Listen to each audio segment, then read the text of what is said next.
السلام ورحمة الله وبركاته. Alhamdulillah, alhamdulillahilladzi hadana li hadza wa ma kunna linahtadiya laula an hadanallah. Asyhadu an la ilaha illallah wa asyhadu anna Muhammadan abduhu wa rasuluh la nabiyya ba'dah. Allahumma shalli ala Muhammad wa ala ali Muhammad. Qala Allah ta'ala fi kitabihil aziz, a'udzu billahi minasyaitonir rajim. Syahrul Ramadan alladzi unzila fihi al-Qur'an hudan linnas wa bayyinatin minal huda wal furqan. Alhamdulillah, hadirin rahimakumullah, para peserta webinar Sehati edisi Ramadan bersama Zakat Sukses dan Forum Dai Inspirasi Kota Depok. Kita kembali bertemu sore hari ini dalam acara webinar Sehati edisi ke-20, ya berarti sudah 20 hari kita mengadakan kegiatan ini. Mudah-mudahan istiqomah sampai selesai, insya Allah. Kita mengiringi perjalanan Ramadan dengan terus mensuplai ilmu, ya, selain juga kita menguatkan ruhiyah kita, spiritual kita. Jadi semuanya kita isi, selain akal, ya, kemudian ruh, dan tentunya jasmani kita. Hadirin rahimakumullah, hari ini hari Kamis tanggal 21 April 2022, atau tepatnya 19 atau 20, Bang Ajis? 19. Alhamdulillah, 19 Ramadan, ya, insya Allah sebentar lagi kita masuk 20 Ramadan atau fase ketiga dari bulan Ramadan ini. Insya Allah semuanya semakin semangat, ya, sebagaimana Rasulullah mencontohkan pada kita, idza dakhalal asyrul akhir syadda mi'zarahu, ya, kalau Rasulullah sudah masuk 10 hari terakhir lebih mengencangkan ikat pinggangnya, sarungnya, artinya lebih menguatkan lagi ibadahnya. Semoga kita semua seperti Rasulullah juga bisa lebih mengencangkan lagi ibadah kita, karena kesempatannya semakin sedikit, ya. 10 hari terakhir mari kita optimalkan. Baik, hadirin rahimakumullah, sebelum kita mulai webinar sore hari ini, mari kita sama awali dengan membaca basmalah. Bismillahirrahmanirrahim. Baik, sebelum dimulai juga kami ingatkan pada hadirin yang ada di room Zoom ini, juga yang menyimak di YouTube Fordai TV, mari share kembali, ajak kembali sahabat-sahabat untuk bergabung, sahabat, kerabat, keluarga, ya, untuk bergabung di webinar sore hari ini, agar manfaat dari kegiatan ini lebih tersebar kembali. Dan sore hari ini kita bersama narasumber kita yang luar biasa, yaitu Ustadz Amir Hamzah, LC MHI. Assalamualaikum Ustadz. Waalaikumsalam warahmatullahi wabarakatuh. Beliau tinggal jauh, ya, di Pancoran Mas, Depok. Asalnya Madura, ya, jauh memang Madura, tapi jauh banget, ya. Jauh banget. Alhamdulillah sudah ada tepat waktu bersama kita. Insya Allah akan mengetengahkan tema fikih praktis waris dan wasiat. Ya, pokoknya waris dan wasiat akan dibahas 1 jam sama beliau, ini luar biasa, ya. Langsung paham insya Allah. Amin. Ya, jadi Bapak Ibu yang punya permasalahan juga, ya, bisa nanti mengambil atau memanfaatkan kesempatan tanya jawab, ya, dengan beliau. Atau mungkin jika berlanjut atau berkepanjangan, ya, nanti kami kasih kontak beliau, ya, beliau juga konsultan waris, ya, bisa dipanggil, ya, mau dekat mau jauh, mau keluar negeri siap, ya, asal diangkatin, ya. Insya Allah. Beliau adalah dosen dan pengurus di Ma'had Ali An-Nu'aimi, ya, yang sudah menelurkan atau melahirkan para kader dakwah yang sudah dikirim ke berbagai wilayah di Indonesia, bahkan sebagiannya sudah menjadi para ustadz-ustadz ternama di negara kita, di Indonesia ini. Alhamdulillah, juga banyak aktivitas beliau sebagai narasumber berbagai seminar dan juga narasumber di berbagai konsultasi fikih. Baik, tanpa memperpanjang kalam, kita akan menyimak tilawah dulu. Tilawah Al-Quran insya Allah akan dibacakan oleh Ustadz Abdul Aziz. Kepada Ustadz Abdul Aziz kami persilakan. Assalamualaikum warahmatullahi wabarakatuh. Waalaikumsalam. A'udzu billahi minasyaitonir rajim. Innal ladzina ya'kuluna amwalal yatama zulman innama ya'kuluna fi butunihim nara wa yaslawna sa'ira. يوصيكم الله في أولادكم للذكر مثل حظ الأنثيين فإن كن نساء فوق اثنتين فلهن ثلث ما ترك وإن كانت واحدة فلها النصف ولأبويه لكل واحد منهما السدس مما ترك إن كان له ولد فإن لم يكن له ولد وورثه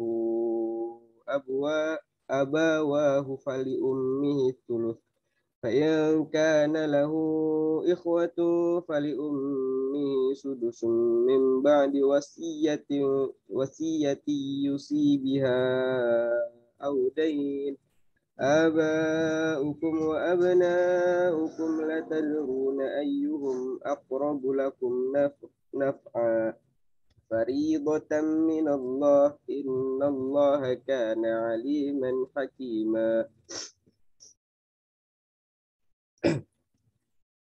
Sesungguhnya orang-orang yang memakan harta anak yatim secara zalim, sebenarnya mereka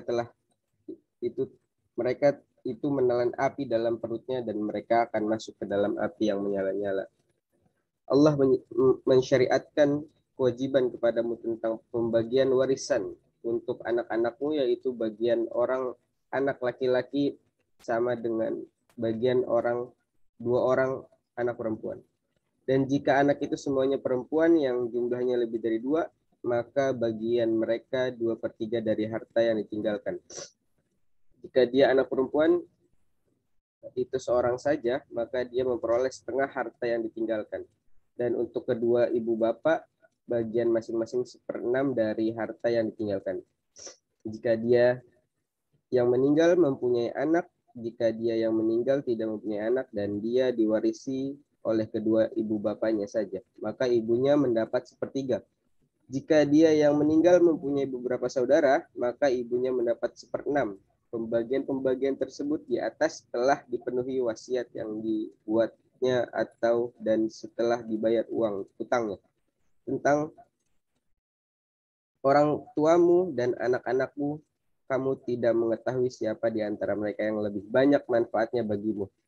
Ini adalah ketetapan Allah. Sungguh Allah Maha mengetahui, Maha bijaksana, Maha benar.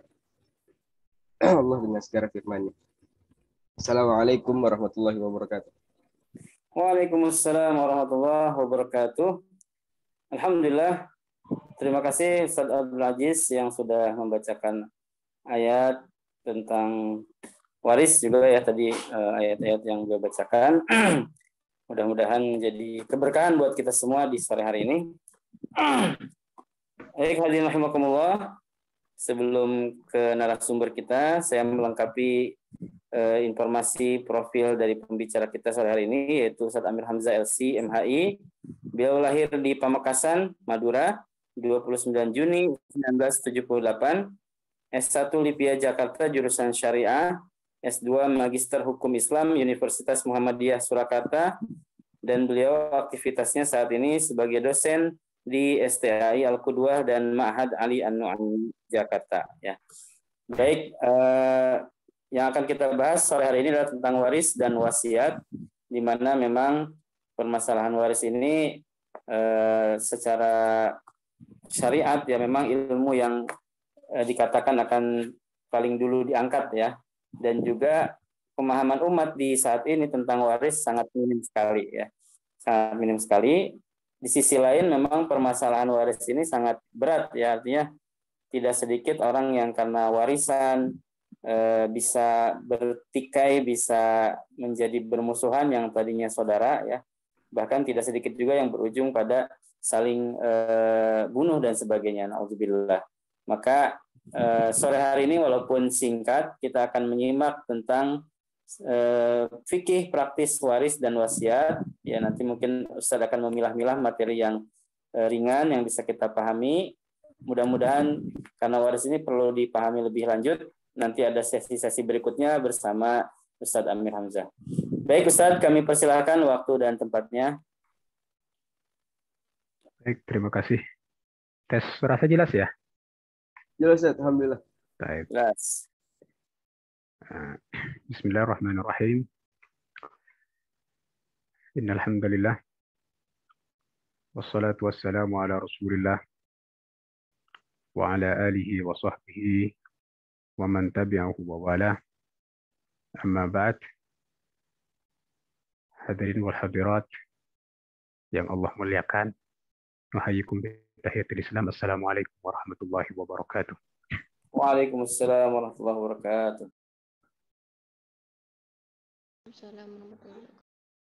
Alhamdulillah, pada kesempatan sore hari ini Allah Subhanahu wa taala mempertemukan kita dalam kajian sore bulan Ramadan tahun 1443 Hijriah, tentunya dalam keadaan sehat walafiat. Kita berharap, kita berdoa semoga Allah Subhanahu wa taala senantiasa menerima setiap amal baik kita, puasa kita, tilawah kita, salat kita, sedekah kita, dan semua ibadah-ibadah yang baik. Semoga Allah Subhanahu wa taala terkabulkan di hari-hari sepanjang bulan Ramadan ini. Amin ya rabbal alamin. Salawat dan salam marilah kita aturkan, kita hadiahkan kepada baginda Rasulullah sallallahu alaihi wasallam, suri teladan kita yang telah menjadi wasilah sampainya hidayah Allah kepada kita. Kalau bukan karena hidayah Allah dan bukan karena jasa Rasulullah sallallahu alaihi wasallam, mungkin kita tidak akan mengenal Islam, kita mungkin tidak akan mengenal siapa kita. Hadirin wal hadirat yang Allah muliakan, tema yang diberikan kepada saya yang diminta untuk dijelaskan pada kajian sore hari ini seputar tentang fikih praktis waris dan wasiat. Walaupun kata praktis ini maksudnya saya nggak tahu apakah praktis maksudnya setelah kita belajar dalam 1 jam kemudian bisa. Kayaknya kalau itu maksudnya agak berat, karena belajar ilmu waris itu setidaknya butuh 1 semester pertemuan. Ya, ditambah lagi dengan wasiat mungkin butuh 2 semester pertemuan gitu ya. Tapi dalam waktu yang singkat ini tentunya kita akan membahas sesuatu yang pokok saja gitu kan, dengan tujuan bahwa kita menjadi sadar, kita menjadi tahu bahwa di antara cabang ilmu fikih itu ada cabang ilmu yang berkaitan dengan cara pembagian warisan dari seseorang yang sudah wafat kepada ahli warisnya, gitu ya.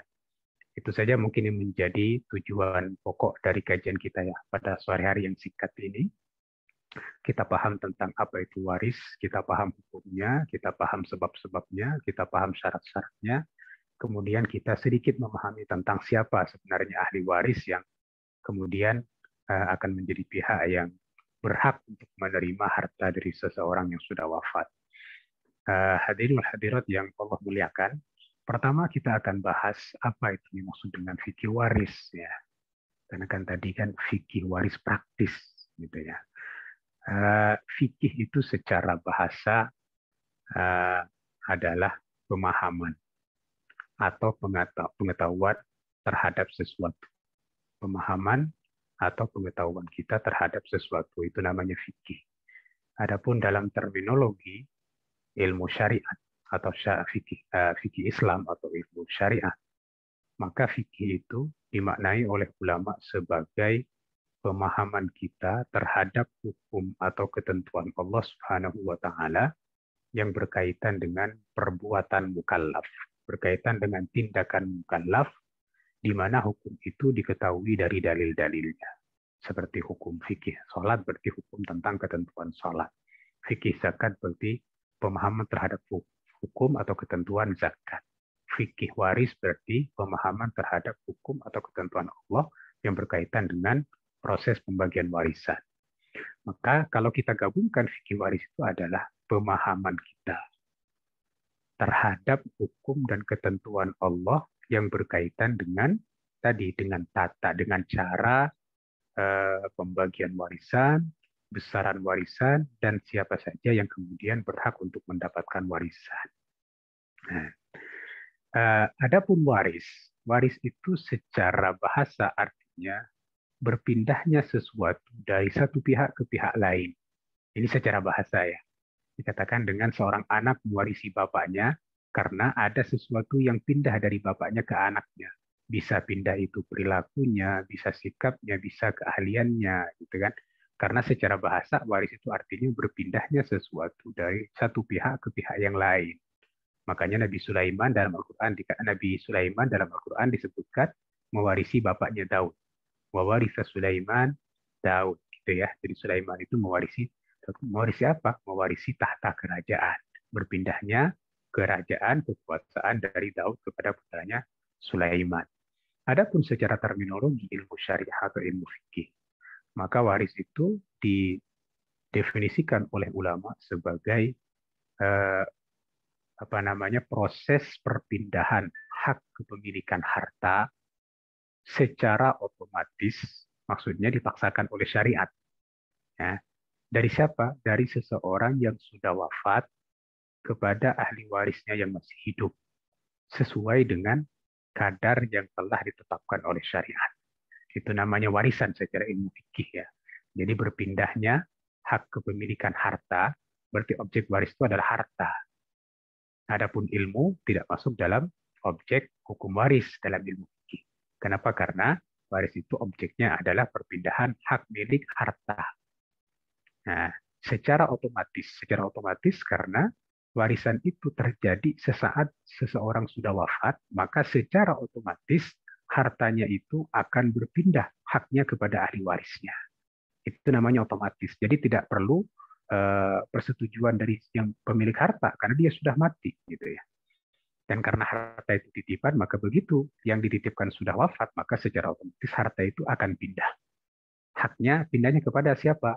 Kepada ahli waris yang masih hidup. Maka di sini bisa kita pahami bahwa warisan itu akan terjadi ketika pemilik harta sudah wafat.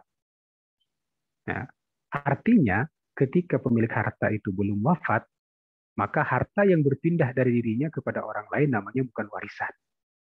Berpindahnya bisa jual beli, berpindahnya bisa hadiah, berpindahnya bisa atas nama hibah, berpindahnya bisa atas nama sedekah. Ya. Kenapa? Karena warisan itu hanya akan terjadi ketika pemilik harta sudah wafat.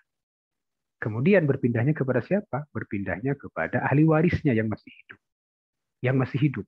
Jika ada ahli waris yang sudah wafat duluan, maka dia tidak dianggap sebagai ahli waris, ya, karena sudah wafat. Dia berpindahnya hanya kepada ahli waris yang masih hidup. Dan harus ahli waris. Maka nanti yang penting kita pelajari adalah ahli waris itu siapa. Karena tidak semua kerabat almarhum atau almarhumah itu kemudian menjadi ahli waris. Ada yang hanya menjadi keluarga, ada yang menjadi kerabat, tetapi tidak sampai menjadi ahli waris. Berarti ahli waris itu hanya sebagian dari keluarga almarhum atau almarhumah. Berpindahnya nanti besarannya sesuai dengan kadar yang ditetapkan oleh syariat. Maka dari pengertian ini bisa kita pahami bahwa warisan itu adalah berpindahnya harta secara otomatis. Ya, terjadi ketika pemiliknya sudah wafat. Jadi tidak perlu meminta persetujuan, tidak perlu ada pernyataan dari almarhum sebelum wafat bahwa ini akan dipindahkan ke si fulan, tidak perlu. Kenapa? Karena otomatis begitu meninggal, maka dia akan pindah kepada ahli warisnya. Yang kedua, objek warisnya merupakan harta milik almarhum. Bukan kalau ada harta orang lain maka harus dipisahkan terlebih dahulu. Kemudian yang ketiga, penerima warisnya adalah ahli waris mayit yang masih hidup. Kalau yang sudah wafat sudah tidak dihitung kembali. Kadar waris itu ditentukan oleh syariat, besarannya pelaksanaan warisan itu terjadi setelah pemilik harta wafat. Kalau ada pembagian harta sebelum wafat pemiliknya, maka itu namanya bukan warisan, tetapi bagi-bagi harta. Nanti ada yang disebut dengan hibah, ada yang disebut dengan hadiah atau lainnya. Yang jelas bukan warisan, karena warisan hanya akan terjadi ketika pemilik harta sudah wafat. Dari pengertian yang tadi yang kita sebutkan, bisa kita pahami bahwa warisan itu memiliki 3 rukun. Jadi ada 3 rukun yang harus ada. Maka warisan akan dikatakan sebagai warisan jika memenuhi 3 rukun. Yang pertama yaitu harus ada pewaris. Pewaris ini yaitu orang yang pemilik harta yang wafat, di mana hartanya akan dipindahkan kepada ahli warisnya. Itu namanya pewaris. Dalam bahasa Arab disebut dengan al-muwarris. Kemudian yang kedua adalah ahli waris atau al-waris. Al-waris atau ahli waris dalam bahasa kita, yaitu pihak yang berhak atas peninggalan almarhum, peninggalan mayit, peninggalan pewaris. Tentunya ahli waris ini tidak serta-merta menjadi ahli waris, tapi dia memiliki sebab atau memiliki hubungan waris dengan almarhum. Ya, nanti kita akan bahas apa sebab atau hubungan waris itu yang akan menyebabkan seseorang bisa memiliki hubungan saling mewarisi dengan orang lain.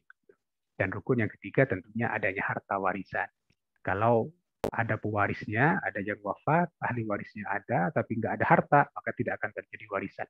Nah, atau ada harta, ada ahli waris, tapi pewarisnya belum wafat, maka juga bukan warisan. Jadi 3 hal ini harus terwujud, gitu ya. Jadi pewaris, ahli waris, dan harta warisan disebut dengan tarikah dalam ilmu mawarif.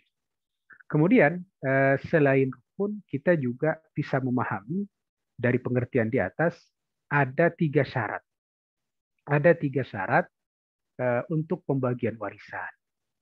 Nah, sebentar. Yang pertama adalah pewaris itu betul-betul sudah wafat. Nah, karena tadi kan warisan adalah pemindahan hak milik setelah pemiliknya wafat, gitu. Maka syarat yang pertama adalah si pewaris ini, si pemilik harta sudah betul-betul wafat. Kalau masih belum wafat, misalnya masih koma, itu tidak bisa ada pembagian warisan karena harus betul-betul sudah wafat. Atau diputuskan sudah wafat oleh pengadilan agama, pengadilan atau oleh hakim, gitu ya. Ini terjadi ketika si pewaris ini misalnya hilang tanpa berita sudah berpuluh-puluh tahun, tidak ada berita di mana keberadaannya, maka bisa ini diangkat ke pengadilan untuk dilakukan pengkajian, kemudian diputuskan apakah sudah meninggal atau belum, gitu ya. Ketika yang hilang ini sudah diberikan putusan oleh pengadilan yang berhak untuk itu, putusan bahwa dinyatakan sudah wafat, maka hartanya sudah bisa dibagikan. Kemudian syarat yang kedua, ahli warisnya tentunya harus ahli waris yang masih hidup. Yang sudah wafat berarti dianggap tidak ada karena sudah wafat duluan. Nah, atau diputuskan masih hidup oleh pengadilan. Ini berlaku untuk orang yang hilang. Ada di antara seorang ahli waris, ada yang pergi tanpa berita, kemudian sudah bertahun-tahun. Nah, ternyata orang tuanya wafat, ada pembagian warisan, maka si anak yang hilang ini harus dicari dulu keputusan, diputuskan dulu oleh pengadilan tentang jati dirinya, apakah masih hidup atau sudah wafat. Begitu diputuskan masih hidup, maka berarti si ahli waris dianggap masih hidup, walaupun hanya bersifat dhanni, ya, karena masih hanya berdasarkan pengamatan. Belum realitanya bisa sudah wafat atau masih hidup betulan. Dan yang ketiga tentunya syaratnya pembagian warisan itu harus sesuai dengan hukum Islam. Nah, sehingga ketika terjadi pembagian warisan, maka memerlukan pemahaman atau memerlukan pihak-pihak yang paham tentang ketentuan pembagian warisan. Mulai siapa saja ahli waris yang akan mendapatkan, siapa yang akan terhalang, kemudian berapa bagian masing-masing ahli waris. Nah, selanjutnya juga warisan itu seseorang akan menjadi ahli waris itu karena memiliki sebab atau ada hal yang menyebabkan seorang ahli waris itu menjadi ahli waris dari seseorang karena ada sebabnya. Dalam fikih Islam disebutkan ada tiga sebab. Nah, tetapi yang ketiga ini sudah jarang kita temukan saat ini, yaitu hubungan al-wala atau hubungan seorang sayyid, seorang tuan yang memerdekakan seorang budak, maka nanti akan terjadi hubungan mewarisi di antara keduanya. Tapi karena sekarang budak tidak ada, maka otomatis yang tersisa tinggal dua. Karenanya dalam kompilasi hukum Islam yang dijadikan sebagai referensi di pengadilan agama tentang masalah warisan, itu di situ hanya disebutkan dua. Yang pertama yaitu adanya hubungan perkawinan yang sah. Maka nanti ada istri akan waris dari suami dan suami akan waris dari istri jika salah seorang dari mereka sudah wafat. Kemudian yang kedua hubungan nasab. Hubungan nasab ini adalah hubungan pertalian darah. Di mana nanti nasab ini akan ada beberapa kategori. Yang pertama kategori anak keturunan, maka seorang anak akan mewarisi dari bapaknya dan juga dari ibunya, dari kakek dan dari neneknya gitu ya. Karena memang anak keturunan. Yang kedua ada kategori atau jalur bapak atau ibu leluhur ya. Misalnya seorang wafat maka bapak ibunya terus ke atas kakek dengan nenek bagian dari ahli warisnya. Yang ketiga ada jalur saudara dengan saudari, saudara kandung, saudari kandung, seayah seibu, saudara seayah, saudara seibu, saudari seibu, saudari seayah. Itu juga bagian dari ahli waris. Dan kalau tidak ada keturunannya, berarti anak dari saudara seayah seibu, anak dari saudara seayah. Itu namanya keturunan dari jalur saudara. Kemudian yang keempat ada jalur paman. Paman di sini tidak semua paman, hanya paman saudara laki-lakinya bapak. Saudara laki-lakinya bapak. Adapun paman saudara laki-lakinya ibu itu bukan ahli waris. Atau bibi juga bukan. Bibi itu bukan, hanya paman laki-laki saudara laki-lakinya bapak. Hanya terbatas kepada paman saudara laki-lakinya bapak. Kemudian dan anak keturunannya yang laki-laki. Anak laki-lakinya paman, saudaranya bapak. Yang seayah, seibu atau seayah. Itu namanya jalur dari paman. Jadi kesimpulannya, penyebab terjadi hubungan waris itu ada dua. Yang tersisa ya, karena yang ketiganya sudah tidak berlaku sebab tidak ada di saat ini. Yaitu hubungan perkawinan yang sah. Dan kedua adalah hubungan nasab, hubungan keturunan, garis keturunan. Nah, selain ada sebab, juga ada penghalang. Seorang ahli waris memiliki hubungan yang dua tadi, dia punya hubungan perkawinan, kemudian juga atau mungkin punya hubungan keturunan dengan seorang yang wafat, tetapi ada sesuatu yang bisa menghalangi dirinya untuk mendapatkan warisan. Dan penghalang waris itu ada dua. Ada yang masuk dalam kategori bentuknya sifat, status hukum ahli waris. Jadi begini. Jadi ada seorang ahli waris itu akan terhalang mendapatkan warisan apabila dia memiliki salah satu sifat atau status, satu dia yang membunuh pewarisnya. Yang kedua berbeda agama dengan pewarisnya. Dan yang ketiga dia sebagai budak. Jika seorang ahli waris memiliki salah satu dari tiga sifat ini, maka otomatis dia akan terhalang untuk mendapatkan warisan. Misalnya anak ini misalnya dia yang ternyata diputuskan bahwa dia terbukti dia yang menyebabkan orang tuanya wafat. Misalnya dibunuh misalnya. Maka si anak ini terhalang untuk mendapatkan warisan dari bapaknya. Atau berbeda agama. Misalnya bapaknya muslim, kemudian si anak ini non-muslim misalnya. Maka ketika bapaknya wafat, maka si anak ini terhalang untuk mendapatkan warisan karena ada sifat berbeda agama. Dan yang ketiga, budak. Apabila si ahli waris ini berstatus sebagai budak, maka otomatis dia tidak mendapatkan warisan dari warisnya. Ya, hadisnya laisa lil qatili minal irqi syai. Orang yang membunuh pewarisnya itu tidak mendapatkan warisan sedikit pun, kata Rasulullah. Yani la yarisul muslimul kafira walal kafiru al muslimah. Dan seorang kafir tidak mewarisi seorang muslim dan seorang muslim tidak mewarisi seorang yang kafir. Dan yang ketiga tentunya akli. Nih, dalilnya dalil akli karena seorang budak itu adalah diperjualbelikan oleh tuannya kayak harta. Maka jika dia memiliki harta, maka hartanya otomatis menjadi milik tuannya. Ketika seorang budak dikasih harta, maka otomatis harta itu akan menjadi milik tuan. Maka kemudian seorang budak tidak diberikan warisan. Dan yang kedua, ada penghalang yang lain, yaitu penghalang dalam bentuk person. Dalam bentuk person. Seorang ahli waris terkadang dia terhalang untuk mendapatkan warisan karena ada ahli waris lain yang lebih dekat hubungannya dengan almarhum sehingga ahli waris yang jauh ini akan terhalang. Ya, contoh kakek dari bapak. Ketika ada bapak, maka si kakek ini terhalang tidak mendapatkan warisan karena keberadaan bapak. Cucu laki-laki ini akan terhalang ketika ada anak laki-laki. Saudara terhalang ketika ada bapaknya almarhum, gitu ya. Itu namanya penghalang waris, tapi dalam person. di mana seorang ahli waris terhalang untuk mendapatkan warisan karena keberadaan ahli waris lain yang lebih berhak terhadap harta warisan. Selanjutnya, hukum waris dengan pengertian yang tadi itu menjadi penting untuk kita pelajari. Kenapa? Karena sama dengan sholat. Sholat itu, fikih sholat menjadi penting karena fikih sholat itu berkaitan dengan ubudiyah kita, dengan kewajiban yang harus kita laksanakan. Begitupun dengan waris. Waris ini akan berkaitan dengan kondisi yang akan dialami oleh setiap kita.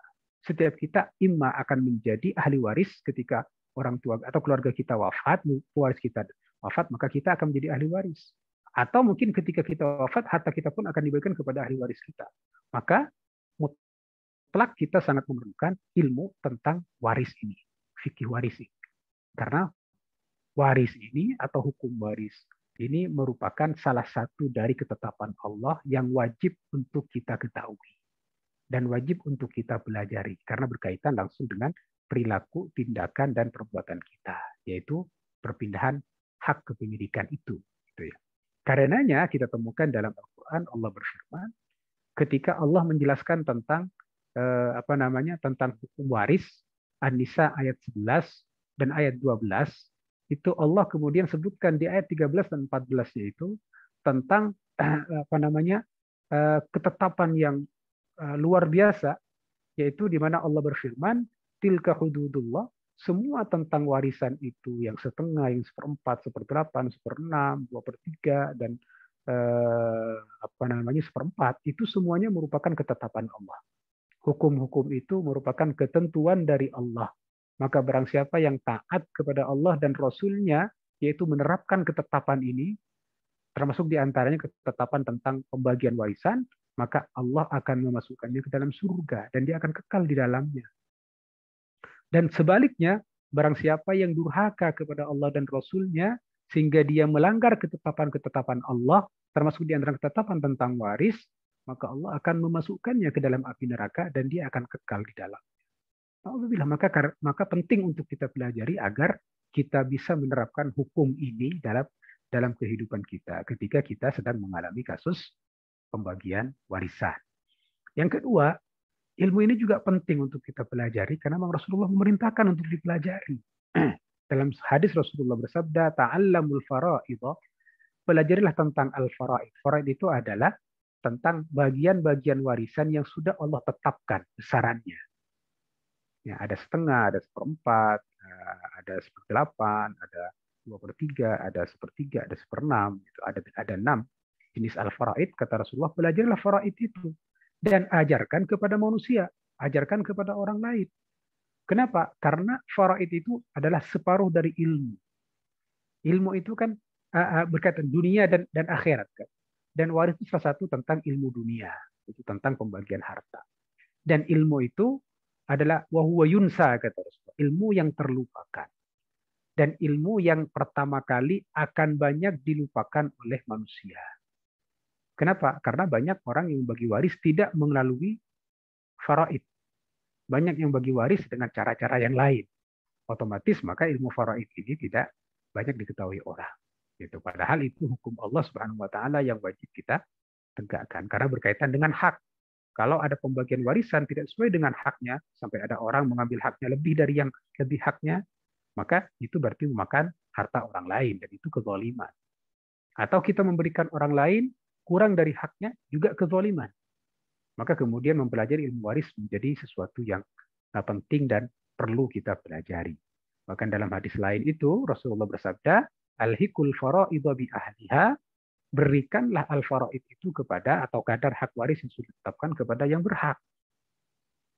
Ada perintah untuk membagikan kepada yang berhak. Bagaimana kita akan membagikan kalau kita tidak tahu tata caranya? Maka kemudian kita penting untuk belajar ilmu waris. Kemudian yang ketiga, dengan belajar hukum waris kita akan mengetahui kerabat dan keluarga mayit yang termasuk ahli waris dan mana kerabatnya yang bukan ahli waris dan mana juga ahli waris yang terhalang. Jadi ada kerabat almarhum itu ada yang statusnya ahli waris, ada yang bukan ahli waris. Dan ada yang ahli waris tapi terhalang. Semua ini bisa kita pahami dari ilmu waris, gitu ya. Karena ada orang yang dekat sama kita, tapi itu bukan ahli waris kita. Saya kasih contoh. Kakek, bapaknya ibu, itu bukan ahli waris. Walaupun itu kakek kita, kakek bapaknya ibu, itu bukan ahli waris. Dan cucu kita dari anak perempuan kita, itu bukan ahli waris.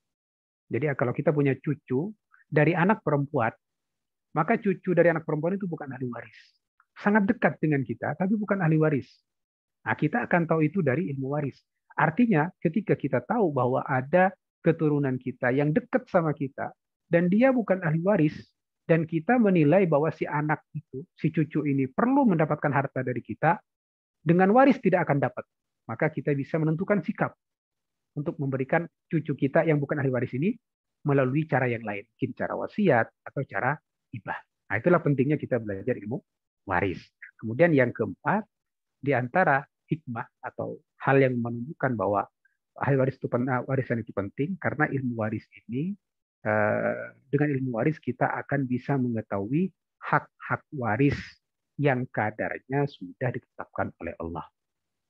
Kita nanti akan tahu anak perempuan dapat berapa sih, anak laki-laki dapat berapa, ibu dapat berapa, istri dapat berapa, suami dapat berapa dari istrinya, itu kita akan tahu, gitu kan? Karena kita belajar ilmu tentang faraid ini. Kemudian yang terakhir, karena ilmu waris ini, jika kita pahami, maka kita bisa membuktikan iman kita kepada Allah. Pembuktian iman kepada Allah. Dan seperti ayat tadi, barang siapa yang patuh kepada Allah, melaksanakan hukum waris, berarti dia imannya tinggi, ketaatannya tinggi kepada Allah. Pasrah terhadap hukum Allah Subhanahu wa taala, dan sekaligus juga penerapan ilmu waris ini, hukum waris ini akan sangat efektif untuk mewujudkan nilai keadilan dan untuk meninggalkan kezaliman dalam pembagian harta waris kepada keluarga atau ahli warisnya almarhum. Karena yang kita akan memberikan setiap orang haknya. Maka di situ ada nilai keadilan. Memang akan berbeda, ada yang banyak, ada yang sedikit, karena memang banyak dan sedikit itu Allah yang menetapkan berdasarkan dengan ilmu Allah Subhanahu wa taala. Dan yang dekat pasti dapat. Gitu kan? Yang jauh, kalau memang dia jauh, maka bisa jadi terhalang, gitu ya. Maka sudah ketetapan Allah ini sudah pasti akan sesuai dengan nilai keadilan, prinsip keadilan, dan jauh dari prinsip nilai kezaliman. Dan tentunya bagi orang yang beriman, ketika ini sudah ketetapan Allah, maka kita biasanya menerima, tunduk sepenuhnya atas ketetapan Allah Subhanahu wa taala. Selanjutnya kita akan coba bahas tentang perbedaan antara waris, hibah, dan wasiat. Karena ini kadang-kadang beririsan. Kadang beririsan. Dan sering muncul pertanyaan, boleh nggak sih orang tua membagi hartanya sebelum wafat kepada anak-anaknya? Atau boleh nggak sih pembagian waris menggunakan pendekatan hibah? Atau boleh nggak sih warisan tapi pendekatannya wasiat? Atau boleh nggak sih wasiat kepada ahli waris? Misalnya si fulan dapat ini, si fulan dapat ini, nanti kalau saya wafat kata orang tuanya, nanti anak pertama dapat tanah, anak kedua dapat rumah, anak ketiga anak dapat apa? Boleh nggak pendekatan seperti itu?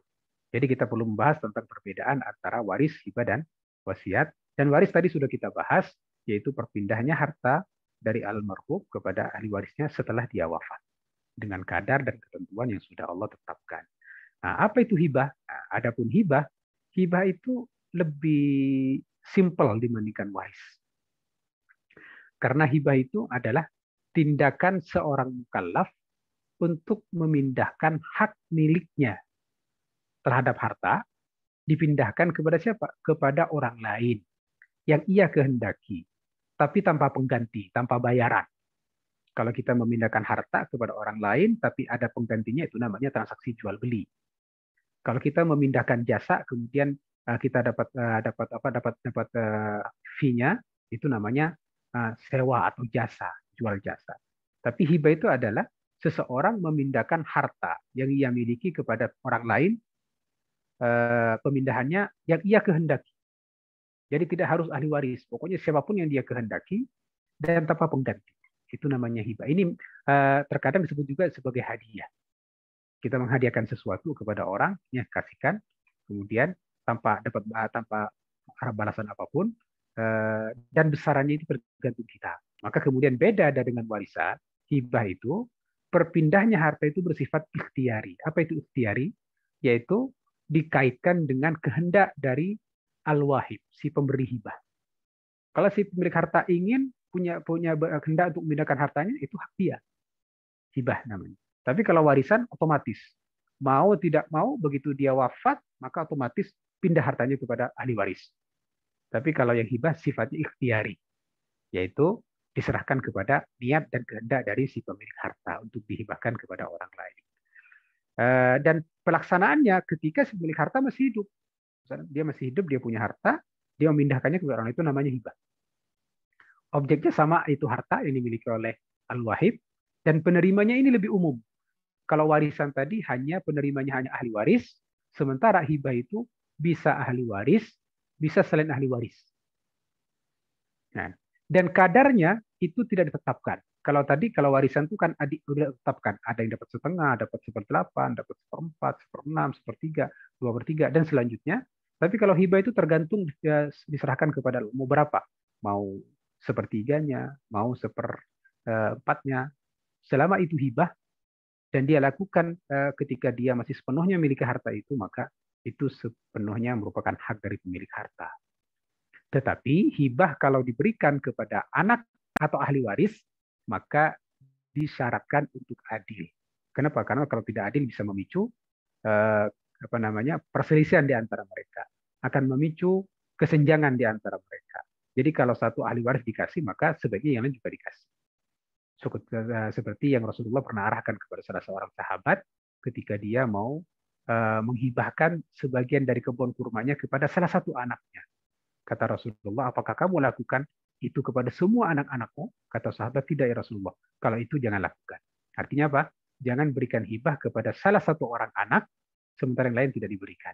Ini anjuran Rasulullah kepada seorang orang tua ketika akan memilih menghibahkan hartanya kepada ahli warisnya, maka harus dilakukan secara adil. Jadi semuanya mendapatkan hibah. Kemudian hukum hibah itu sunnah. Karena dia dianggap sebagai hadiah, sedekah. Ya dalilnya dari hadiah. Tahadu tahabu. Dan silakan kalian berikan hadiah, maka kalian akan terwujud rasa saling mencintai. Atau sedekah tatawu, sedekah sunnah selain zakat. Nah, maka seorang orang tua ketika menghibahkan hartanya kepada anaknya itu akan bernilai hadiah atau sedekah. Nah, ketika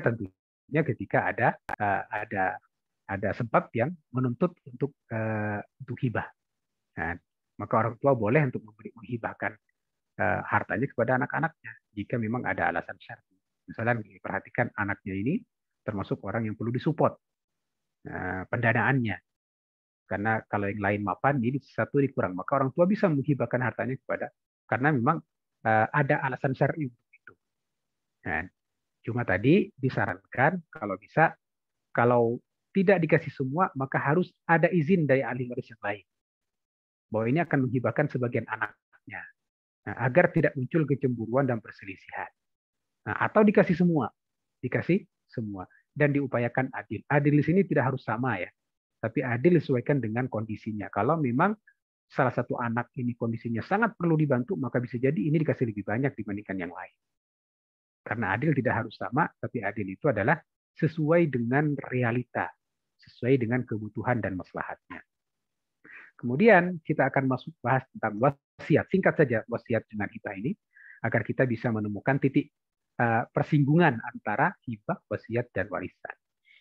Adapun wasiat itu adalah perjanjian atau permintaan seseorang yang disebut dengan al-musi kepada pihak lain, disebut dengan al-musa ilaih, untuk apa? Untuk melakukan sesuatu. Misalnya seorang bapak berwasiat kepada anaknya, nanti anakku lakukan ini, laksanakan ini. Itu namanya perjanjian atau permintaan seorang kepada orang lain untuk melaksanakan sesuatu.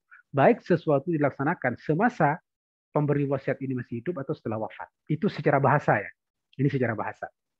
Namun secara fikih kemudian dibatasi hanya kepada tindakan seseorang mukallaf dengan cara berpesan atau membuat komitmen dengan pihak lain, al-musa ilaih, agar ia menunaikan donasinya, tabarruknya, pemberian hartanya, kepada siapa? Kepada penerima manfaat setelah ia wafat. Jadi Wasiat itu adalah komitmen seseorang untuk memberikan hartanya kepada si penerima wasiat ini, tapi pelaksanaannya nanti setelah dia wafat. Setelah dia wafat. Dan biasanya dia akan minta kepada pihak lain untuk melaksanakannya. Kalau bapak bisa kepada anak-anaknya. Nanti kepada anak-anaknya, nanti kalau saya wafat, sepersekian dari hartaku, tolong diberikan kepada misalnya lembaga fulan. Itu namanya wasiat. Jadi akadnya itu diucapkan oleh pemberi wasiat ketika masih hidup. Objeknya berupa harta untuk diberikan kepada pihak penerima wasiat, tetapi pelaksananya setelah dia wafat. Yaitu wasiat namanya. Niatnya untuk bertakarrub kepada Allah Subhanahu wa taala. Nah, sehingga bedanya tadi dengan hibah, kalau hibah itu akadnya ketika masih hidup, pelaksanaannya ketika masih hidup. Tapi wasiat, akadnya ketika masih hidup, kemudian diberikan kepada pihak penerima, pelaksanaannya setelah pemberi wasiat wafat. Kalau warisan, justru perpindahannya ketika si pemilik harta sudah wafat. Pelaksanaannya begitu. Itu bedanya antara warisan, wasiat, dan hibah. Wasiat itu sifatnya ikhtiari, sama, bukan sejak otomatis. Seorang tidak dipaksa untuk berwasiat. Tetapi kalau dia berwasiat, wasiat itu wajib dilaksanakan oleh al-musa ilaih. Kemudian pernyataan wasiat dilakukan semasa masih hidup, pelaksananya setelah ia wafat. Dan wasiat itu ada kadar maksimumnya, yaitu sepertiga dari warisannya. Maksimum. Tidak boleh lebih dari sepertiga, kecuali atas izin semua ahli waris. Kalau semua ahli warisnya setuju, wasiatnya dilaksanakan lebih dari sepertiga, itu diperbolehkan dalam fikih Islam. Karena kan pembatasan sepertiga itu agar ahli waris itu mendapatkan bagian warisan yang cukup banyak. Gitu. Sebab dalam pandangan Islam, yang lebih berhak untuk menerima harta dari seorang yang wafat itu adalah ahli warisnya, ketimbang orang lain. Karena dia lebih dekat, punya hubungan kekeluargaan, maka lebih berhak untuk mendapatkan warisan dari dirinya. Ketika ada wasiat, hanya diperkenankan maksimum sampai sepertiga. Jika lebih, harus ada izin dan keridhaan dari semua ahli waris. Sebagaimana dalam hadis kisahnya tentang Sa'ad bin Abi Waqqas. Ketika dia sakit, dia minta izin kepada Rasulullah, ya Rasulullah, saya itu punya harta cukup banyak, dan anak saya cuma satu, perempuan, kata Sa'ad bin Waqqas. Apakah boleh saya bersedekah dengan 2/3 dari hartaku? Kata Rasulullah, tidak. Bagaimana kalau separuh ya Rasulullah? Tidak. Bagaimana kalau sepertiga? Ya, sepertiga itu sudah banyak. Maka kemudian berdasarkan hadis ini, ketentuan wasiat maksimum hanya sepertiga. Jika lebih, harus dapat izin dari semua ahli waris. Kemudian, hadirin wal hadirat yang Allah muliakan, kita akan masuk kepada pembahasan tentang ahli waris. Ini yang ahli waris ini yang tadi sedikit kita bahas, yang akan menjadi penerima warisan. Nah, siapakah mereka? Nah, tadi sudah kita bahas, yaitu orang yang memiliki dua jenis hubungan dengan almarhum. Satu, hubungan pernikahan yang sah, yang kedua hubungan nasab. Jadi tidak semua kerabat almarhum menjadi ahli waris. Ahli waris hanya yang memiliki dua hubungan ini saja. Kemudian yang ahli waris itu terbagi menjadi dua kategori. Ahli waris terbagi menjadi dua kategori. Kategori dengan bagian warisan yang sudah Allah tetapkan besarannya. Ada yang dapat setengah, 1/4, 1/8, dan seterusnya. Itu Allah sudah menetapkan. Dan ada ahli waris yang lain, yaitu warisannya itu tidak ditetapkan, tapi fluktuatif dia. Kadang mendapatkan semua harta warisan, kadang dia mendapatkan sisa warisan setelah diambil oleh jenis yang pertama, yaitu yang diambil oleh ahli waris yang sudah ditetapkan bagiannya. Nanti ada sisa diberikan kepada ahli waris yang tadi, yang asobah itu, yang tidak ditetapkan kadar besarannya. Bahkan bisa jadi ada ahli waris yang tidak mendapatkan warisan. Kenapa? Karena hartanya sudah terbagi habis untuk kategori yang pertama. Ada dua kategori. Kategori yang pertama yaitu ahli waris yang sudah ditetapkan besaran haknya.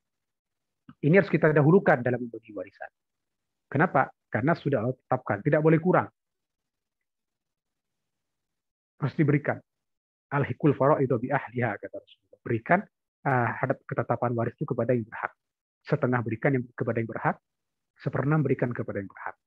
Nanti kalau ada sisanya, baru diberikan kepada yang kategori kedua, yaitu ahli waris lain yang kadar hak warisnya tidak ditetapkan, tetapi fluktuatif. Makanya dia bisa banyak, seluruh warisan, bisa hanya sisa, atau dia tidak kebagian karena sudah habis terbagi untuk kategori yang pertama. Nah, selanjutnya kita akan mulai lihat list ahli waris agar kita paham siapa sih ahli waris kita, gitu ya. Kalau kita wafat nanti siapa sih ahli waris kita, gitu ya. Saya akan bagi laki-laki dan perempuan. Totalnya semua ada 23 orang. Ada 23 kelompok yang menjadi ahli waris, yang berpotensi menjadi ahli waris, walaupun nanti dalam penerapan warisan biasanya hanya sebagian saja, kadang cuma 2 orang, kadang cuma 3 orang, kadang cuma 4 orang, ya.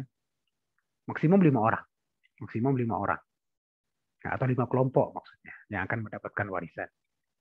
Walaupun ada 23 orang, tetapi maksimum yang akan mendapatkan warisan dalam satu pembagian warisan maksimum 5 orang.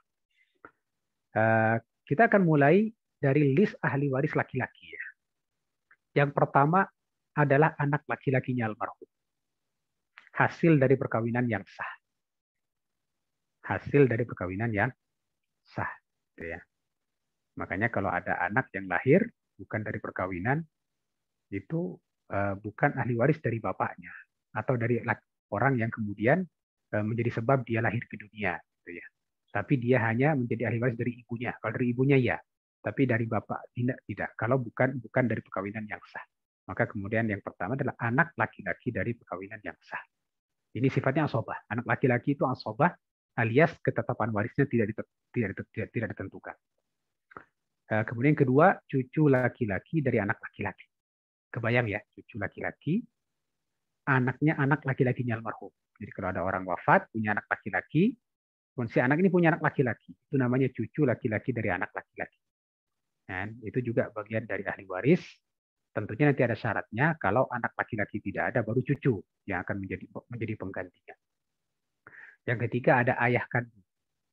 Ayah kandung kita, bukan ayah angkat, bukan ayah mertua, tapi ayah kandung. Kemudian yang keempat, kakek dari bapak. Kakek dari bapak berarti bapaknya bapak. Terus ke atas, bapaknya bapak, bapaknya kakek, bapaknya uyut, gitu ya. Laki-laki semua ke atas. Ya, jalur laki-laki. Kakek dari bapak terus ke atas dengan garis nasab laki-laki. Kemudian yang kelima, saudara seayah, saudara kandung. Saudara kandung seayah seibu. Kemudian ada saudara seayah, maksudnya saudara satu ayah beda ibu. Kalau yang saudara seayah seibu, saudara kita dengan bapak ibu yang sama. Kalau saudara seayah adalah saudara satu ayah beda ibu. Kemudian ada saudara seibu beda ayah. Ya, mungkin dengan ibu kita punya anak yang lain, dari suami yang lain, mungkin itu saudara kita seibu namanya. Atau mungkin bapak kita sebelum punya istri yang lain, punya anak, itu namanya saudara seayah. Gitu. Jadi ada saudara seayah seibu, ada saudara seayah, ada saudara seibu. Gitu. Itu semuanya merupakan ahli waris. Kemudian yang ke-8, anak laki-lakinya saudara seayah seibu. Berarti ponakan. Anak laki-lakinya saudara seayah seibu. Jadi kita punya saudara laki-laki seayah seibu, anak laki-lakinya itu juga ahli waris kita. Ponakan kita. Kemudian yang ke-9, anak laki-lakinya saudara seayah. Ponakan tapi bapaknya itu dengan kita hanya saudara seayah. Baru kemudian ke-10, paman saudara bapak. Paman saudara bapak yang seayah seibu dengan bapak. Ada yang berikutnya paman saudara bapak yang seayah saja dengan bapak. Beda ibu. Ya. Kemudian nomor 12-nya adalah anaknya paman. Dan 13 anaknya paman. Baru yang terakhir, yang ke-14 adalah suami. Suami ini hubungan warisnya hubungan perkawinan. Kalau yang 1 sampai 13 hubungan nasab. Gitu ya. Perkawinan cuma satu, yaitu suami saja. Nah, hanya suami. Adapun mertua bukan ahli waris. Jadi hanya suami saja.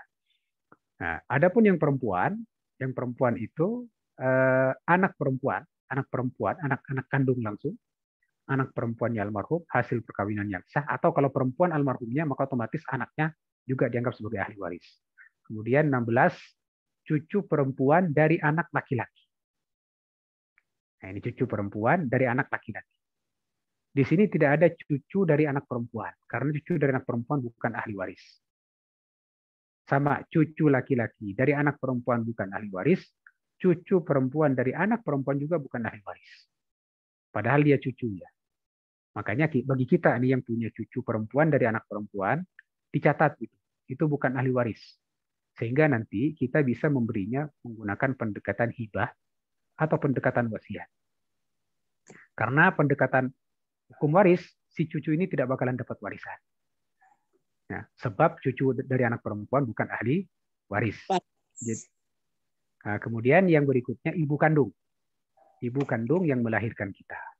Atau yang melahirkan almarhum mayit. Baru kemudian nenek dari ibu, ibunya ibu. Terus ke atas, ibunya ibu, ibunya ibu, ibunya nenek dari ibu, terus ke atas, perempuan semua. Atau nenek dari bapak. Nenek dari bapak, ibunya bapak, kemudian ibunya lagi terus ke atas. Kemudian saudari seayah seibu, saudari berarti perempuan, seayah seibu, ada saudari seayah, ada saudari seibu, baru kemudian yang terakhir adalah istri. Jika yang meninggal seorang laki-laki, maka istrinya mendapatkan warisan. Nah, itu terkait dengan list ya. Dengan list ahli waris ternyata cuma 23 orang dari keluarga kita. Nah, dari 23 ini, ketika nanti ada pembagian warisan, biasanya tidak semuanya dapat. Nanti ada yang terhalang. Yang jauh terhalang oleh yang dekat.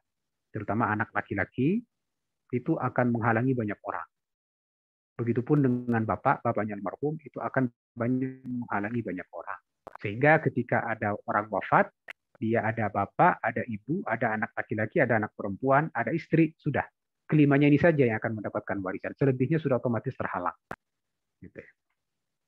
Tetapi sebagai daftar ahli waris, kita harus tahu semua. Karena bisa jadi ada orang wafat, ibunya sudah wafat, bapaknya sudah wafat, dia belum menikah, tidak punya istri, tidak punya anak, berarti saudaranya. Saudaranya nggak ada, berarti pamannya. Pamannya sudah nggak ada, berarti ponakannya atau sepupunya. Maka kita tetap harus tahu semua siapa yang ada di sekitar kita, sehingga nanti kita bisa menetapkan, bisa tahu siapa yang akan menjadi ahli waris kita dan siapa yang bukan ahli waris kita. Baik, selanjutnya kita ini bagannya, silakan nanti bisa dipelajari. Materi sudah saya berikan kepada panitia. Selanjutnya yang akan kita pelajari adalah kadar warisan atau ashabul furud. Tadi kan kita kelompokkan ahli waris menjadi dua. Ada ahli waris yang masuk dalam kategori ashabul furud, alias kebagian waris sudah ditetapkan oleh Allah. Ada yang tidak ditetapkan. Kita akan pelajari tentang siapa saja ahli waris yang sudah bagiannya ditetapkan. Sehingga kita tidak salah dalam memberikan hak waris. Atau kita tidak menuntut lebih dari yang kita berhak kalau kita sebagai ahli waris ya. Al-furud al-muqaddarah atau kadar waris yang ditetapkan itu ada 6 dalam Al-Quran. Nggak lebih dari 6. Yaitu 1/2, 1/4, 1/8, 2/3, 1/3, dan 1/6. Ini gampang menghafalnya mudah. Setengah itu kalau dibagi 2, 1/4.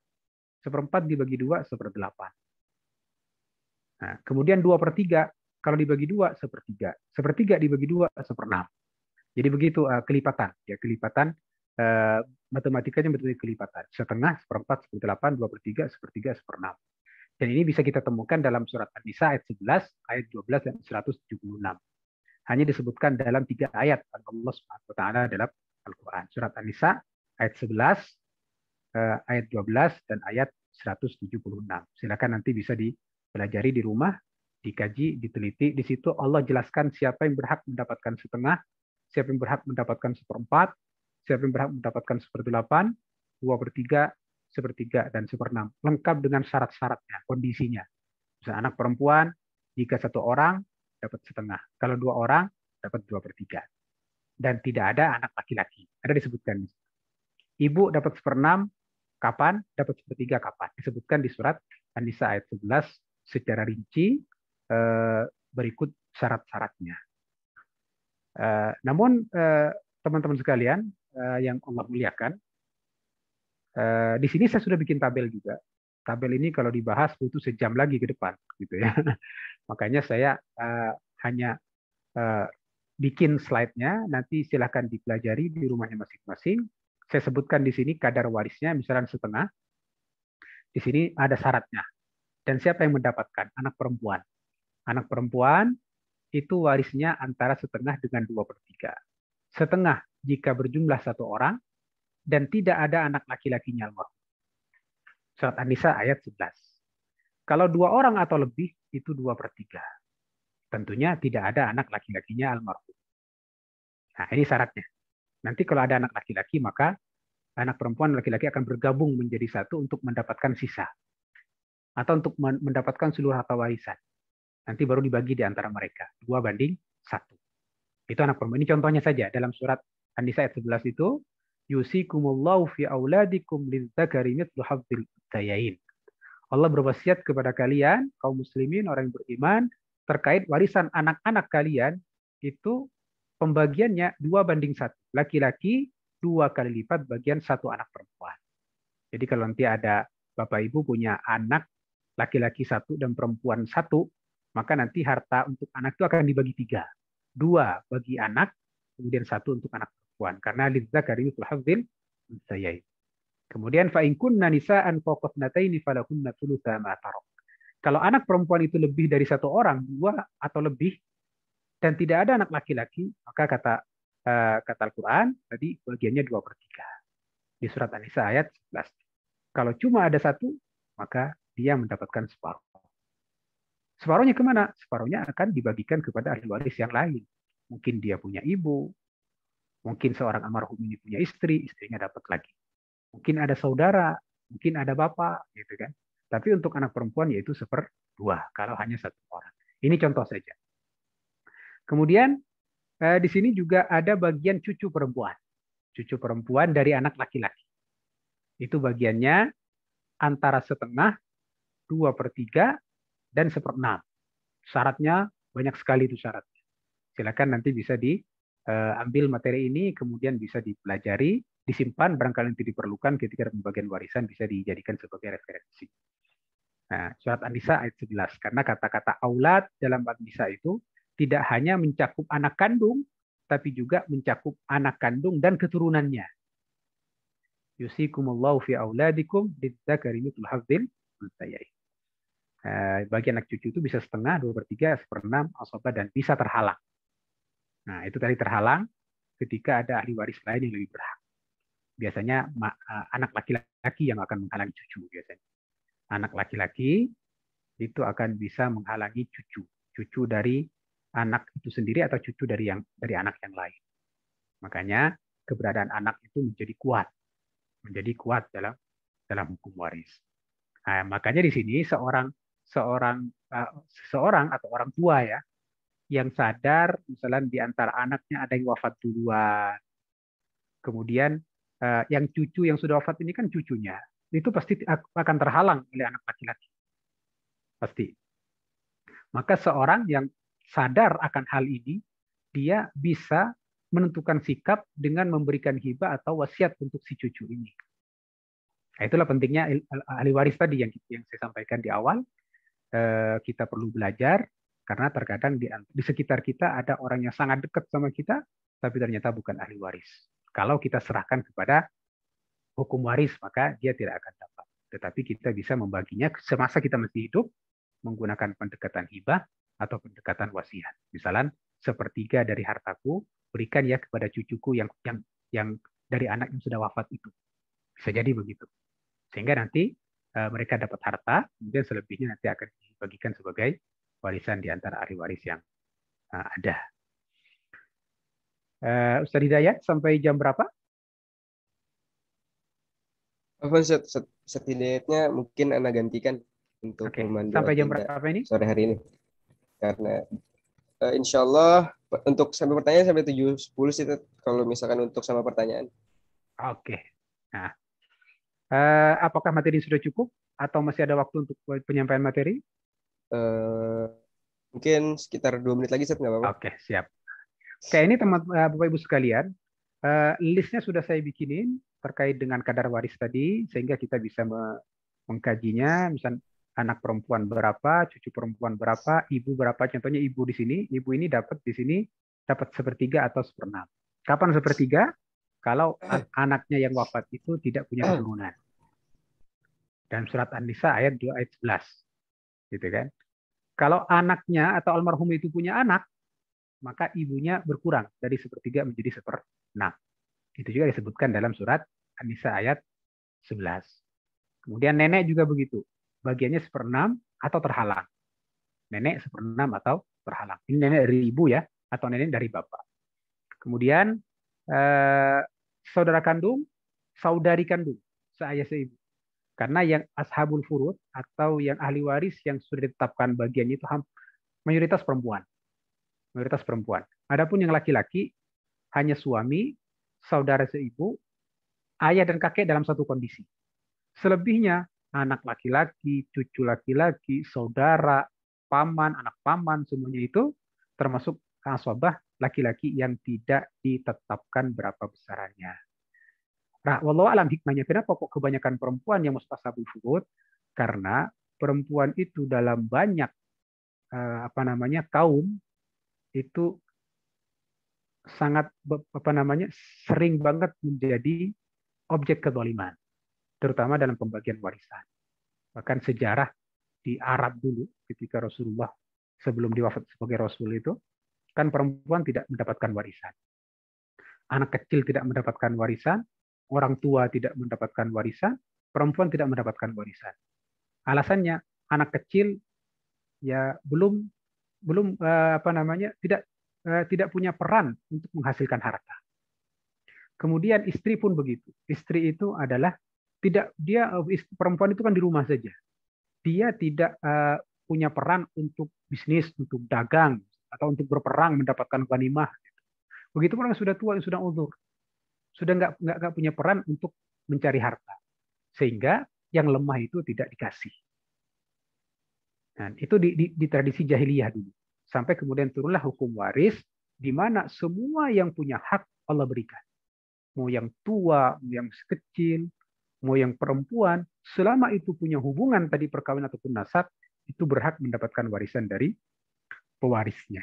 Maka kemudian hukum waris itu betul-betul menghilangkan kezaliman yang terjadi dalam pembagian warisan. Nah, adapun laki-laki itu pada umumnya bersifat asabah. Warisannya tidak ditetapkan. Di samping laki-laki itu kuat, memang Allah takdirkan sebagai pencari rezeki. Dia terjun keluar bekerja dengan kekuatannya untuk mencari rezeki. Sementara perempuan itu lebih banyak di rumah untuk mendidik, menjaga harta suami, gitu kan? Maka kemudian laki-laki tidak diberikan ketetapan warisannya. Nah, walaupun ada ya, makanya nanti anak laki-laki itu akan kuat posisinya. Nah, bapak pun akan kuat posisinya.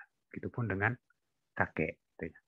Kemudian saudara-saudari sama saudari saya, saudari seibu, bagian setengah, 2/3 dan 1/4. Kemudian selanjutnya istri itu 1/4 atau 1/8.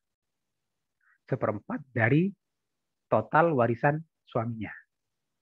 Atau 1/8 dari total warisan suaminya. Kapan 1/4? Jika suaminya yang wafat tidak punya anak, tidak punya keturunan. Nah, 1/8 jika suaminya yang wafat itu punya anak keturunan. Maka kemudian berkurang dari 1/4 menjadi 1/8. Kalau suami dapatnya setengah dengan 1/4. Suami itu dapat setengah dari harta istrinya. Kalau istrinya yang wafat tidak punya anak, baik dari si suami ini atau dari suami yang lain. Barangkali ya, dia punya anak dari suami yang sebelumnya, kemudian nikah sama suami yang kedua, kemudian setelah wafat, si suami yang kedua dapat dari harta dia. Nah, selama dia tidak punya anak. Tapi kalau dia punya anak, walaupun dari suami yang sebelumnya, maka si suami yang terakhir ini hanya mendapatkan 1/4. Nah, begitupun nanti dengan jatahnya ayah kandung. Ayah itu 1/6 atau 2/3 dari sisa. Nah, begitupun dengan kakek 1/6 atau 1/6 plus sisa. Nah, selebihnya nanti disebut dengan ahli waris asabah. ahli waris yang bagian warisnya itu tidak ditetapkan. Sehingga bisa mendapatkan seluruh harta warisan atau mendapatkan sisa warisan setelah diambil oleh ahli waris yang tadi, yang ashabul furud, atau kalau habis hartanya, maka si asobah ini tidak mendapatkan warisan. Nah, contohnya begini. Contoh yang pertama. Ini 3 anak kandung, ini asobah semuanya, maka dia otomatis akan mengambil seluruh harta warisan. Karena tidak ada ahli waris yang lain. Maka langsung diambil di antara mereka, dibagi 3. Kalau 1 orang, berarti semuanya akan diambil oleh 1 orang. Yang kedua, contoh yang sisa seperti ini, ada ibu, ada ayah, ada anak laki-laki. Ibu mendapatkan 1/6, ayah 1/6 dari harta warisan, maka sisanya setelah diambil ibu dan ayah buat anak laki-laki. Jadi kalau hartanya 60 miliar, ayah ibunya masing-masing 10, 40 miliar buat anak laki-laki. Nah, atau contoh yang ketiga, kondisi asobah itu tidak dapat bagian karena hartanya sudah habis terbagi. Contoh seperti ini. Ada seorang wafat, seorang perempuan wafat, meninggalkan seorang ibu, kemudian seorang suami, dan 2 orang saudara seibu. Saudara dan saudari seibu. Kemudian ada yang berikutnya, ada saudara seayah. Contoh nih ya, contoh saja. Maka saudara seayah di sini asobah. Cuma masalahnya sudah habis terbagi. Kan? Sudah habis terbagi. Saudara seayah ya, terbagi sudah. 1/6 buat ibunya, kalau 12 miliar, misalnya 1/6-nya sudah 2 miliar, suaminya setengah dari 12 dan 6 miliar, kemudian saudara atau saudari seibu 2 orang itu mendapatkan 1/3. Berarti sudah habis terbagi. Maka saudara seayah otomatis tidak mendapatkan bagian, karena sudah habis terbagi untuk ashabu al-furud. Nah, ini kira-kira terkait dengan secara singkat tentang asobah, dan dalilnya adalah al-fiqhul fara'idha bi ahliha, kata Rasulullah, warisan itu yang sudah ditetapkan besarannya berikan kepada yang berhak, kalau ada sisanya maka berikan kepada tadi ahli waris laki-laki yang paling berhak, yang disebut dengan asobah. Makanya ada asobah kan, diberikan yang berhak dulu, kalau ada sisa diberikan kepada ahli waris laki-laki yang masuk dalam kategori asobah. Oke. Sampai di sini, kalau ada pertanyaan dipersilahkan.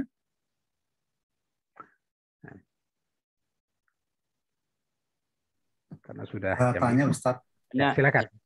Ya, Assalamualaikum Ustadz. Waalaikumsalam warahmatullahi wabarakatuh. Perjelas terkait dengan, jadi secara umum saya 6 bersaudara Ustadz. Ya. Sudah menikah semua. Kemudian kakak perempuan saya meninggal. Ya. Dapat 2 tahun kemudian orang tua kami meninggal. Nah, yang kami ingin tanyakan adalah apakah anak dari kakak perempuan atau mungkin keponakan itu ya, berhak mendapatkan ahli waris atau bagaimana Ustadz? Terima kasih Ustadz. Ya, tadi sesuai dengan yang tadi saya sampaikan bahwa cucu dari anak perempuan itu bukan ahli waris. Baik. Dari list yang tadi itu, iya. Cucu dari anak perempuan itu bukan ahli waris. Maka di sini kalau almarhumah itu berwasiat atau almarhum mungkin kakeknya berwasiat, maka berikanlah wasiat itu berikan kepada anak, kepada cucu itu. Apa alasannya bukan ahli waris? Karena memang ibunya sudah wafat duluan. Yang ahli waris itu ibunya. Dan ibunya sudah wafat sebelum orang tuanya. Maka kemudian cucu ini bukan ahli waris. Nah, secara hukum waris itu bukan ahli waris. Nah, cuma bagaimana? Apakah kemudian nanti ahli waris yang ada ini punya kesepakatan untuk memberikan mereka sebagian dari warisan kakeknya itu di luar hukum waris. Tapi kalau itu terjadi, itu berarti hibah atau sedekah dari paman-paman dan bibi-bibinya. Mereka bersepakat untuk sebelum dibagikan warisan disisakan dulu sebagian dari harta kakeknya itu diberikan kepada mereka. Itu di luar hukum waris. Namanya hibah. Itu tadi yang saya bahas adalah tentang hibah itu. Hibah itu masuk dari hadiah atau sedekah. Kalau itu terjadi, maka itu bagus. Tapi kalau nggak dilakukan pun itu nggak dosa. Kenapa? Karena memang cucu itu bukan ahli waris. Walaupun begini, di hukum waris kita yang ada di kompilasi hukum Islam, kasus seperti ini ada satu poin atau satu pasal yang disebut dengan wasiat yang diwajibkan oleh hukum. Wasiat yang diwajibkan oleh undang-undang. Hukum dasarnya bukan ahli waris. Karena kan ibunya wafat terlebih dahulu. Nah, tetapi undang-undang kita itu memberikan satu pasal ketika terjadi kasus seperti ini, ada namanya wasiat yang diwajibkan secara undang-undang. Jadi bukan syariat yang mewajibkan, tetapi undang-undang negaranya yang mewajibkan. Ini disebut dengan namanya wasiat wajib. Wajib secara hukum undang-undang. Ini diterapkan di Indonesia. Jadi kalau kasus yang Bapak tanyakan tadi diangkat ke pengadilan, pasti akan diberlakukan wasiat wajib tadi. Dan karena itu wasiat, maka tidak boleh lebih dari 1/3 dari total warisan yang ada. Hanya maksimum sepertiga saja. Karena kan judulnya wasiat. Karena kan wasiat itu kan idealnya tadi ada lafaz diucapkan oleh pemilik harta, nanti kalau saya wafat, 1/4 dari hartaku berikan ya kepada fulan atau lembaga fulan. Itu wasiat.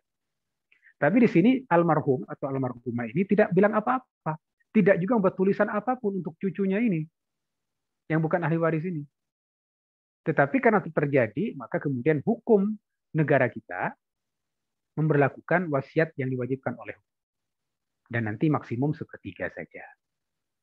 Nah, maka idealnya kalau memang ini akan diterapkan, coba dihitung. Dianggap orang tuanya hidup. Kalau akan dikasih, orang tuanya kalau hidup, dianggap hidup berapa dapatnya? Kira-kira bagiannya 1/3 enggak dari total warisan? Kalau lebih dari 1/3, terapkan 1/3 saja. Tapi kalau bagiannya lebih kecil dari 1/3, ya sudah, kasihkan saja itu.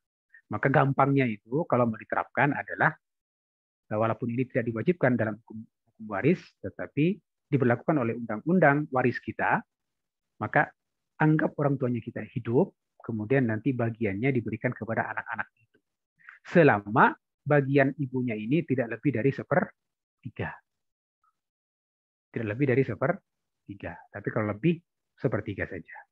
Lebih dikit lagi, lebih bagus. Nah, begitu ya Pak ya. Jadi secara hukum waris memang cucu ini bukan ahli waris. Nah, tetapi bisa diterapkan pasal wasiat wajib dalam hukum waris yang berlaku di negara kita. Dan hukum ini berlaku di banyak negara, bukan hanya di Indonesia. Bahkan di Mesir diberlakukan, di Yaman diberlakukan, di Kuwait juga ada, di Sudan juga ada, di Maroko juga ada. Yang nggak ada Saudi. Saudi itu tidak ada. Tidak memperlakukan hukum wasiat yang diwajibkan oleh undang-undang. Kalau terjadi seperti ini, otomatis sudah tidak dianggap sebagai ahli waris. Wallahu a'lam bishawab. Ya, makasih Ustaz. Makasih Mas atau Bapak ini, Pak Iwan.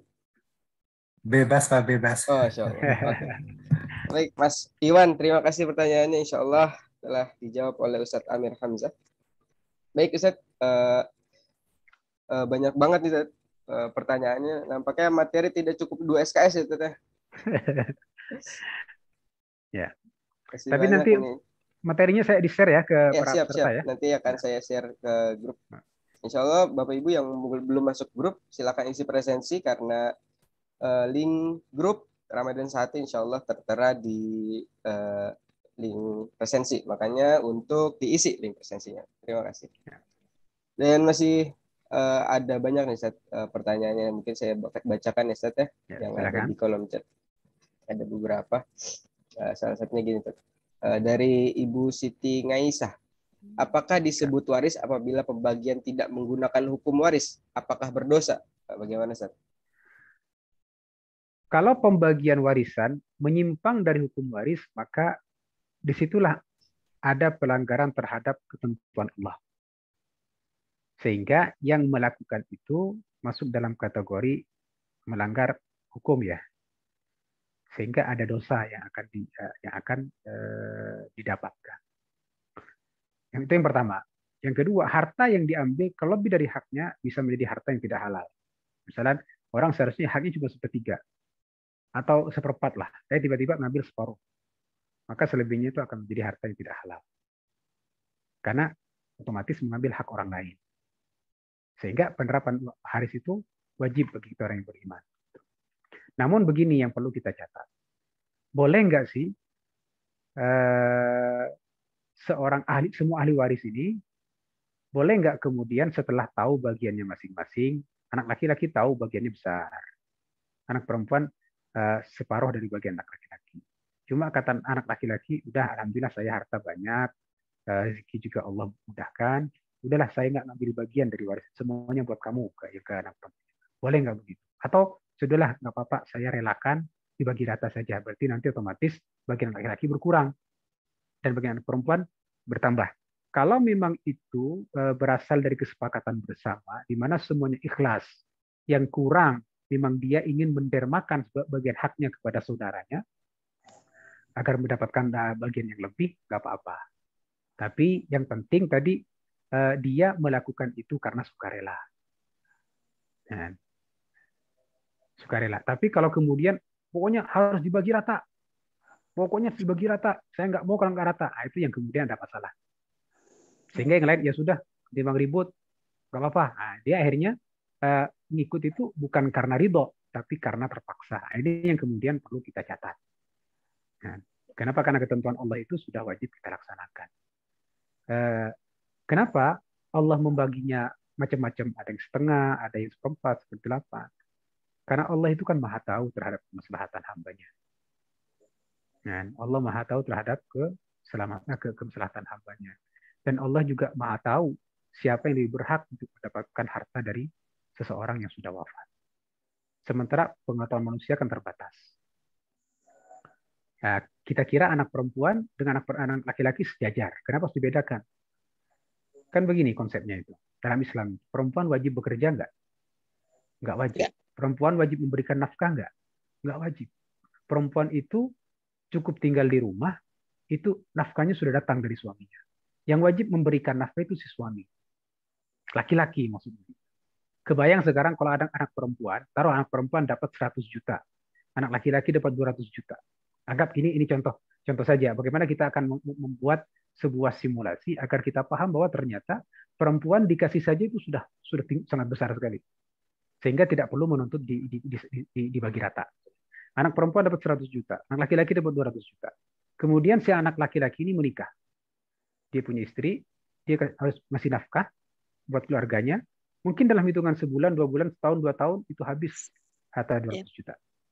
Tapi orang perempuan dapat harta 100 juta, dia bertambah, dia tidak perlu belanja, dia simpan saja, dia depositokan, harta nafkahnya ditanggung oleh suaminya, gitu kan? Dia juga tidak wajib untuk menafkahkan apapun dari hartanya, gitu ya.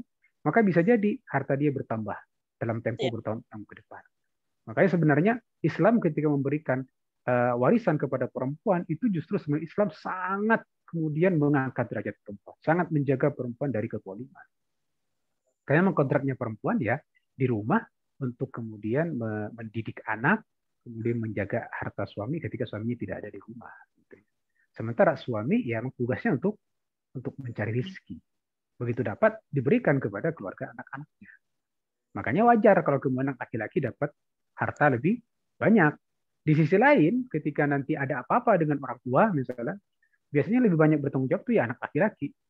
Misalnya ketika nanti bapaknya sakit, nanti ada 2 anak laki perempuan, maka yang paling utama untuk merawat bapaknya itu ya laki-laki.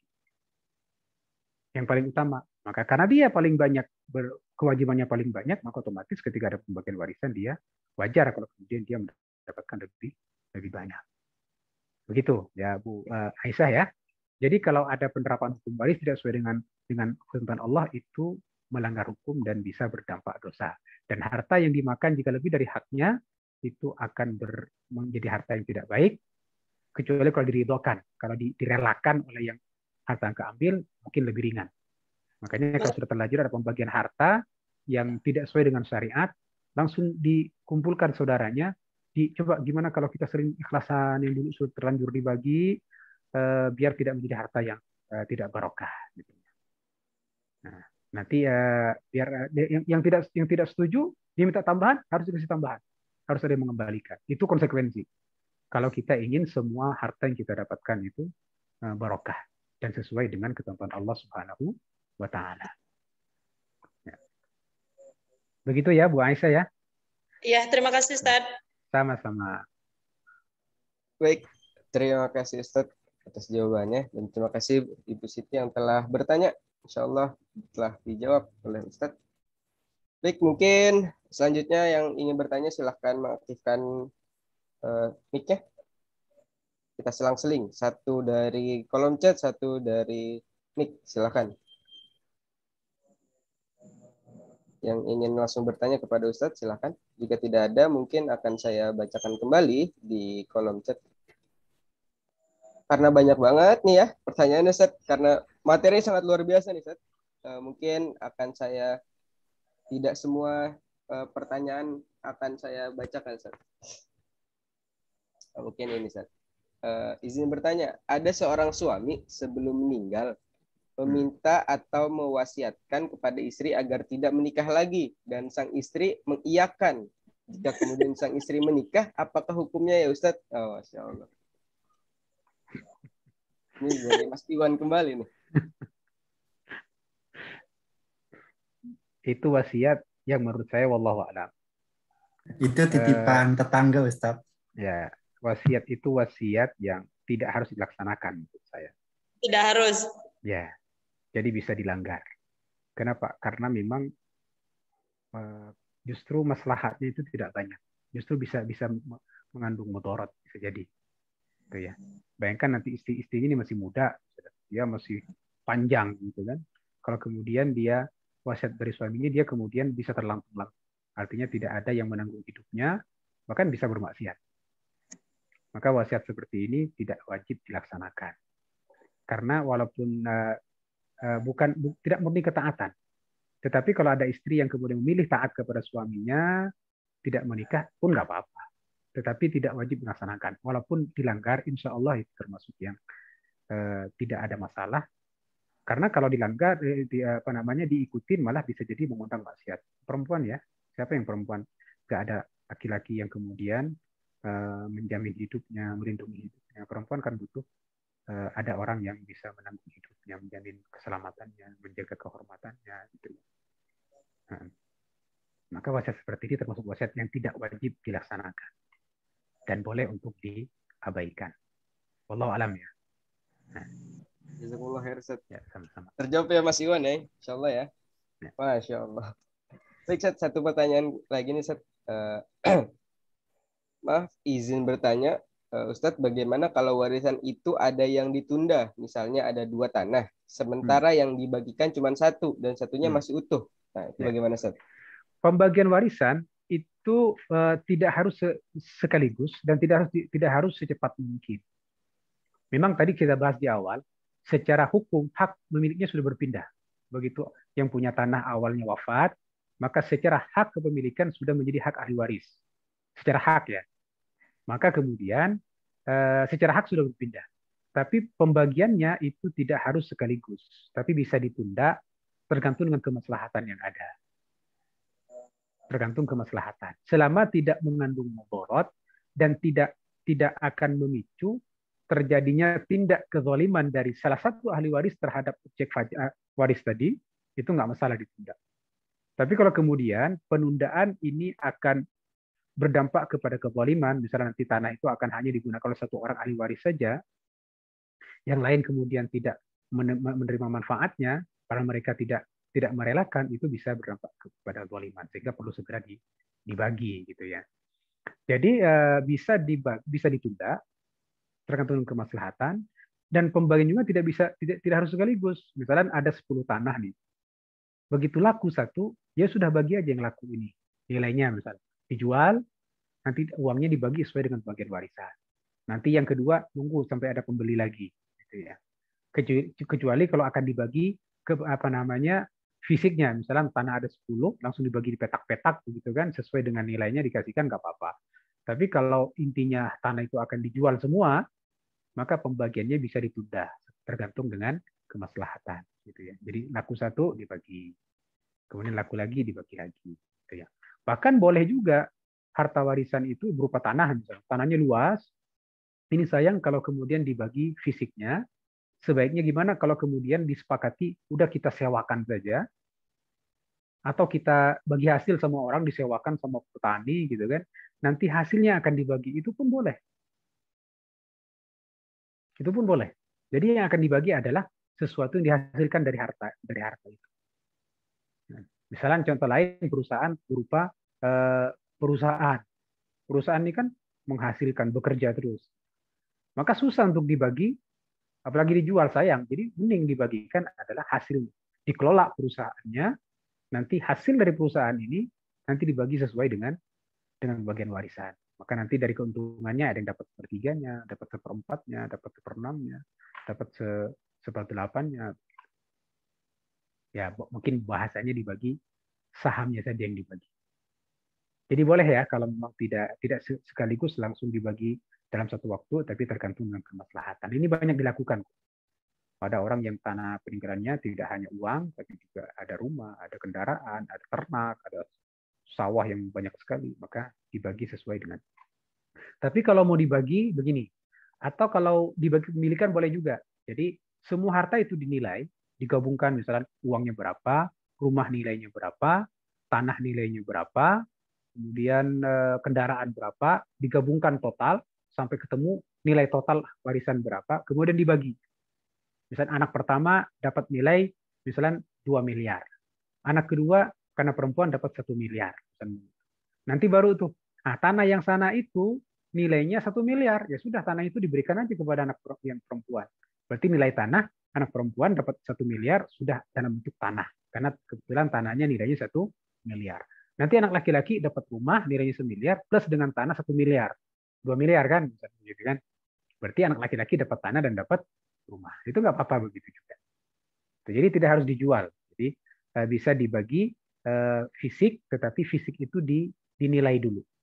Sehingga nanti kalau dia ada ahli waris mendapatkan harta, tanah, atau misalnya yang nilainya lebih besar daripada haknya, maka dia harus mengembalikan sejumlah dana kepada ahli waris lain yang kurang. Misalnya dapat tanah nilai senilai 100 juta, tapi haknya dia 200, maka dia mengembalikan 100 kepada yang kurang. Begitu aja, Bu. Jadi fleksibel sebenarnya warisan itu. Yang penting semua ahli waris itu sudah dibagikan. Baik dibagikan nilainya saja, atau dibagikan fisiknya, atau mungkin dibagikan nilainya, fisiknya nggak dibagi, tapi apapun yang dihasilkan dari harta itu kemudian dibagi. Nah, begitu. Wallahu a'lam bishawab. Baik, jazakumullah khair, Ustaz. Satu orang bertanya lagi. Ini silakan. Ada satu orang lagi ya, Bapak Ibu. Ada yang raise hand nih. Mbak Indah atau Bu Indah. Silakan. Ya, betul. Silakan langsung ditanyakan. Assalamualaikum. Afwan Ustaz, ini pinjam handphone istri. Oh, ternyata Bapak Indah. Bapak suami ya? Ya, suami. Betul. Ini mau bertanya. Jadi ceritanya almarhum bapak kami itu menikah lagi. Tapi ibu kami itu ditinggalkan saja tanpa ada status cerai dan sebagainya. Lalu sekarang ini kondisinya almarhum bapak ini udah meninggal dan istri kedua beliau juga sudah meninggal dan udah meninggalkan mereka meninggalkan anak-anak juga, anak laki-laki. Pertanyaannya, apakah kami itu berhak mendapatkan warisan dari bapak kami ini atau seperti apa, Ustaz? Jadi begini, anak itu tidak putus hubungannya dengan bapak atau dengan ibu. Jadi yang bisa putus hubungan itu adalah suami sama istri. Misalnya suami sama istri cerai, putus hubungan kan? Berarti otomatis yang bukan lagi suami istri. Sehingga kalau seorang wafat, maka otomatis yang keduanya tidak dapat warisan karena sudah putus hubungan. Tapi anak ini semuanya adalah anaknya. Maka dalam kasus ini, kalau kita bicara hartanya almarhum bapak ini, berarti kan anaknya banyak. Anaknya dari istri pertama punya anak, dari istri kedua punya anak. Maka nanti statusnya sebagai anak semua. Semua sebagai anak bagi almarhum. Sehingga nanti kalau misalnya di istri pertama punya anak 2 laki-laki semua. Nanti dari yang istri kedua punya anak 1 perempuan. Maka berarti almarhum ini dianggap punya anak 3. Yaitu 2 laki-laki dan 1 perempuan. Maka nanti dibagi 5 hartanya. Hartanya almarhum ini. Berarti 2 untuk masing-masing anak laki-laki, 2, kemudian 1-nya buat anak perempuan. Begitu. Baik. Jadi tetap sebagai anak gitu ya. Kalau ada orang yang misalnya nikah sampai 10 kali, nikah, istri, cerai, punya anak, nikah lagi, semuanya sebelumnya punya anak, berarti 10-nya adalah anaknya almarhum. Dalam satu derajat, satu level gitu ya. Walaupun ibu mereka beda-beda. Nah, makanya nanti kalau ada seorang yang wafat, istrinya lebih dari 1 ketika wafat, maka istrinya, misalnya istrinya 2 atau 3 atau 4 istrinya. Ketika wafat, 4-4-nya ada. Maka nanti istri itu yang 1/4 atau 1/8 itu nanti dibagi 4. Karena kan istrinya 4-4-nya ada, masih hidup gitu. Nah, anaknya, kalau anaknya ada 10, berarti jatah anak dibagi 10 nanti. Gitu. Karena itulah hukum waris itu. Jadi hukum nasab itu tidak bisa diputus. Tidak bisa diputus. Jadi selama dia sebagai anaknya almarhum, berapapun jumlahnya, dari istri yang manapun, walaupun ibunya sudah diceraikan oleh bapaknya, maka dia sebagai anak. Satu lagi. Kalau anak bawaan dari istrinya dia, jadi anak tirinya dia, itu dapat nggak? Bukan, hanya anak kandung. Anak kandung. Jadi anak tiri, anak mantu, anak angkat bukan ahli waris.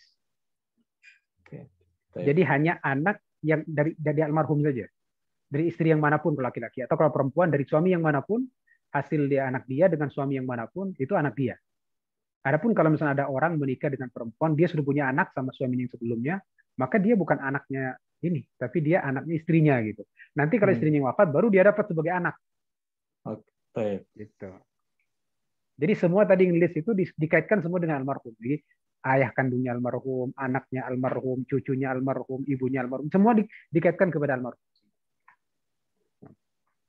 Ustaz. Wallahu a'lam. Sekarang Ustaz. Sama-sama.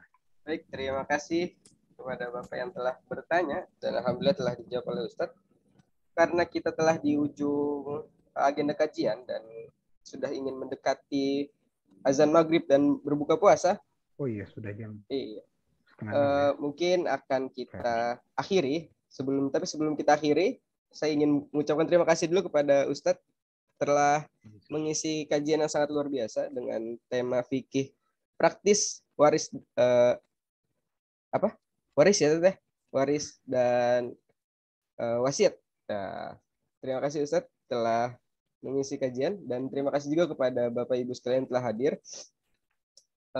Dan sebelum kita tutup, diingatkan kembali untuk besok masih ada kajian yang sangat luar biasa, insya Allah bertemakan dengan ibadah maksimal menuju garis finish kemenangan dengan narasumber Kiai Haji Dr. Dimyati Badruzzaman MA, dan diharapkan Bapak Ibu untuk hadir besok hari di sore hari di waktu jam yang sama 15.45 insya Allah. Jika tidak berhalangan silakan hadir. Dan sebelum kita tutup, mari nyalakan kamera terlebih dahulu untuk kita adakan dokumentasi terlebih dahulu. Silakan Bapak Ibu yang tidak berhalangan mengaktifkan kamera.